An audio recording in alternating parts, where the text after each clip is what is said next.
সল্টলেকে central পার্কে সদ্য শেষ হয়েছে বইমেলা। তার উল্টো দিকে এবার চাকরি প্রার্থীদের বেকার মেলা। সার দিয়ে চলছে চপ ভাজা, কেউ আবার বিক্রি করছেন ঝালমুড়ি কিংবা ঘুগনি। নিয়োগের দাবিতে মঙ্গলবার এমনই প্রতীকী প্রতিবাদ কর্মসূচি করলেন 2022-এর প্রাথমিক টেট উত্তীর্ণ চাকরি প্রার্থীরা।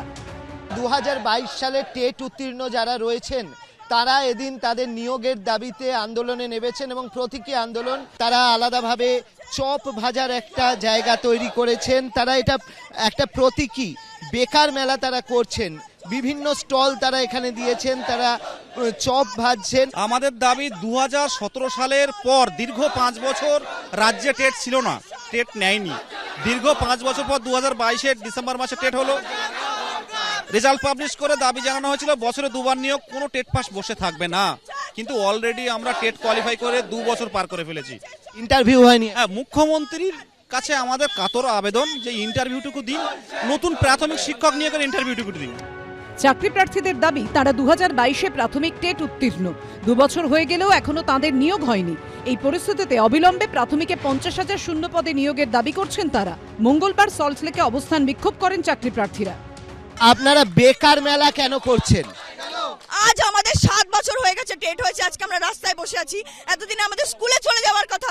আমাদেরকে বলেছিলেন, প্রতিশ্রুতি দিয়েছিলেন বছরে 2 বার নিয়োগ হবে, বছরে 2 বার করে টেট হবে, প্রত্যেক বছর কোনো টেট পাস ছেলে মেয়ে বসে থাকবে না। আজকে 50,000 শূন্য পদের দাবিতে আজকে রাস্তায় নামতে হচ্ছে। আজকে আমাদের মাননীয় বলেছেন তোমরা চপ বেচো, মুড়ি বেচো, ঘুগনি বেচো, তোমাদের লাভ হবে।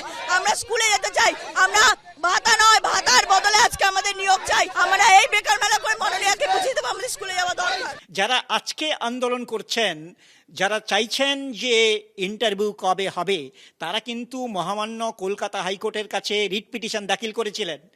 মহামান্য কলকাতা হাইকোর্ট তাদের প্রেয়ারটাকে ডিসমিস করেছেন এবং বলেছেন যে নোটিফিকেশন বের করার সম্পূর্ণ প্রেরোগেটিভ হচ্ছেন সরকারের। সরকার যখনই নোটিফিকেশন দেবেন আপনারা তখন অ্যাপ্লাই করবেন। আদালতের অনুমতি না মেলায় এদিন ইন্দিরা ভবনের সামনে প্রতীকী কর্মসূচি করেন চাকরি প্রার্থীরা। মঙ্গলবার বেলা 12টা থেকে চপ ভেজে শুরু হয় প্রতীকী প্রতিবাদ, চলে প্রায় সন্ধে পর্যন্ত। চাকরি তিনি দিতে পারবেন না, তার জন্য তিনি ওবিসিতে যে জটটা পাকিয়ে দিয়েছেন, 77টা মুসলিম কমিউনিটিকে ওবিসি দিতে গিয়ে পুরো ওবিসি রিজার্ভেশনটাকে ঘেঁটে দিয়েছেন। উনি আর চাকরি দিতে পারবেন না। শিক্ষিত ছেলে মেয়েরা তারা কি করবে? বেচারা গোবাচারীরা, তারা সিম্বলিক প্রোটেস্ট করছে, ইস্যুটাকে বাঁচিয়ে রাখছে।